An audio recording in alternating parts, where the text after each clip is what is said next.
एक पौराणिक कथा के अनुसार बात उस समय की है जब धौम्य ऋषि के शिष्य आरुणि उद्दालक का पुत्र श्वेतकेतु गुरुकुल से शिक्षा प्राप्त करके अपने घर आया। एक दिन पिता आरुणि उद्दालक ने श्वेतकेतु से पूछा, श्वेतकेतु, अभी और वेदाभ्यास करने की इच्छा है या विवाह करने की? अपने पिता की यह बात सुनकर श्वेतकेतु बड़े दर्प से बोला, एक बार राजा जनक की सभा को जीत लूं, उसके बाद जैसा आप उचित समझें। अपने पुत्र के मुंह से ऐसी अहंकार से युक्त वचन सुनकर ऋषि उद्दालक सहम से गए। वह बिना कुछ कहे वहां से उठकर चल दिए। श्वेतकेतु अपनी मस्ती में घर से निकल गया। तब श्वेतकेतु की मां ने ऋषि उद्दालक का चेहरा पढ़ लिया और पूछा, आप ऐसे सहमे हुए से क्यों हैं? तब व्यथित होते हुए ऋषि उद्दालक बोले, श्वेतकेतु की राजा जनक की सभा को जीतने की लालसा ही यह बता रही है कि उसने वेदों के मर्म को नहीं समझा। वह केवल शाब्दिक शिक्षाओं का बोझा ढोकर आया है। वह जब घर आए तो उसे मेरे पास भेजना। इतना कहकर ऋषि उद्दालक अपने अध्ययन कक्ष की ओर चले गए। जब श्वेतकेतु घर आया तो उसकी मां ने उसे पिता के पास जाने के लिए कहा। पिता के पास जाकर श्वेतकेतु बोला, पिताजी, आपने मुझे बुलाया? ऋषि उद्दालक बोले, हाँ, बैठो। इतना कहकर वह अपना काम करने लगे, किंतु श्वेतकेतु से धैर्य नहीं रखा गया। वह बोला, पिताजी, आपने मुझे क्यों बुलाया? तब ऋषि उद्दालक बोले, श्वेतकेतु, मुझे नहीं लगता कि तुमने वेदों का मर्म समझा है। क्या तुम उसे जानते हो जिसे जानने से जो सुना न गया हो वो सुनाई देने लगता है? जिसका चिंतन नहीं किया गया हो वो चिंतनीय बन जाता है। जो अज्ञात है वो ज्ञात हो जाता है। तब श्वेतकेतु बोला, पिताजी, मेरे महान आचार्यों ने मुझे इसकी शिक्षा नहीं दी। यदि वे जानते होते तो उन्होंने मुझे इसकी शिक्षा अवश्य दी होती। अतः आप ही मुझे इस बारे में बताएं।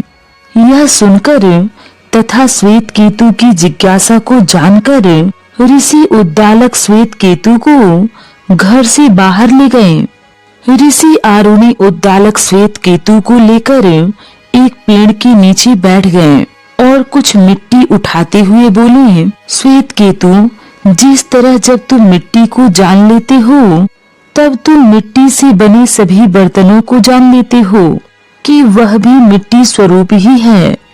जब तुम स्वर्ण को जान लेते हो तब तुम स्वर्ण से बने सभी स्वर्ण भूषणों को जान लेते हो। उसी तरह अब तुम ही बताओ, क्या वह मूलभूत तत्व जिसको जान लेने से तुम सबको जान लेते हो, जिससे यह संपूर्ण जगत बना है? जिज्ञासु दृष्टि से श्वेतकेतु बोला, मैं नहीं जानता पिताजी। तब आरुणि उद्दालक बोले, वह सर्वोच्च सत्य सत है, अस्तित्व है, चेतना है। इसी चेतना से नाम और रूप के सारे संसार ने जन्म लिया है। जैसे स्वर्ण ही स्वर्णाभूषण है, मिट्टी ही मिट्टी का घड़ा है, वैसे ही चेतना या अस्तित्व ही सब कुछ है। इसलिए तुम वही सत चेतना हो। तत्त्वम् असि, तत्त्वमसि। तत्त्वमसि यह एक महाकाव्य है जो यह घोषणा करता है कि तुम वो ही हो जो तुम खोज रहे हो। यह साधक और साध्य के ऐक्य को दर्शाता है। इसी महाकाव्य के माध्यम से आचार्य अपने शिष्य को उपदेश करता है कि वह तुम ही हो जो तुम खोज रहे हो। श्वेतकेतु की ब्रह्म जिज्ञासा को देखकर आचार्य उद्दालक उसे फूलों के एक बगीचे में ले गए और बोले, यहाँ विभिन्न फूलों से शहद इकट्ठा कर रही इन मधुमक्खियों को देख रहे हो श्वेत केतु? श्वेत केतु बोला, हाँ पिताजी। तब आचार्य उद्दालक बोले, मधुमक्खी के छत्ते में मिलने के बाद क्या वो शहद कह सकता है कि मैं उस फूल का हूँ और मैं उस फूल का हूँ?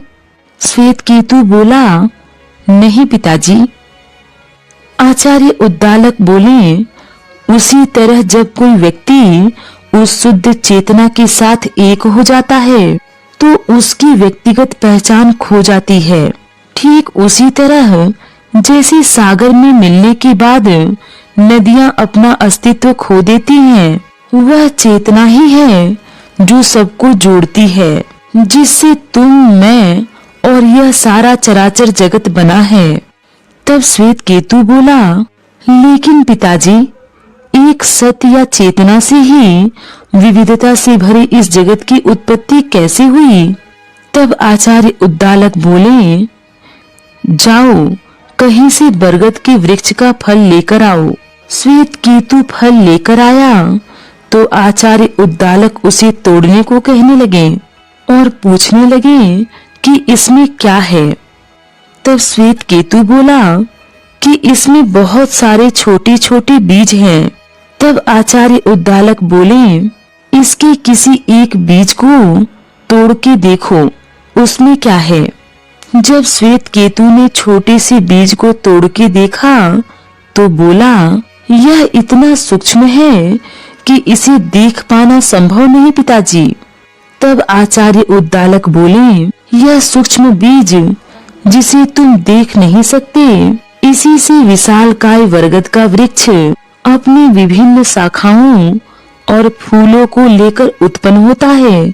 उसी तरह उस शुद्ध चेतन तत्व जिसे तुम देख नहीं सकते, उसी से विविधता से भरा यह जगत उत्पन्न होता है।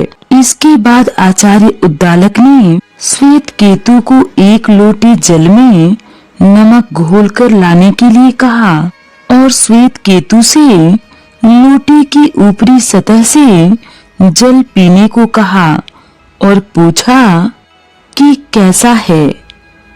जल नमकीन था। फिर उसे लोटे के बीच का जल पीने को कहा, वो भी नमकीन था। अंत में उन्होंने उसे पेंदे का जल पीने को कहा, वह भी नमकीन था। तब आचार्य उद्दालक बोले, जिस तरह दिखाई न देते हुए भी जल की प्रत्येक बूंद में नमक है, उसी तरह दिखाई न देते हुए भी सभी जगह वही चेतना विद्यमान है। वो मुझ में भी है, वही तुम हो, तत्त्वम असि। इस तरह ऋषि उद्दालक ने श्वेत केतु को दैनिक जीवन की उदाहरण लेकर तत्त्वम असि महाकाव्य की 9 बार उद्घोषणा की, जब तक कि श्वेत केतु इसके अर्थ को हृदयगम्य नहीं कर लिया। यह प्रसंग छंदोग्योपनिषद के 6वें अध्याय में दिया गया है।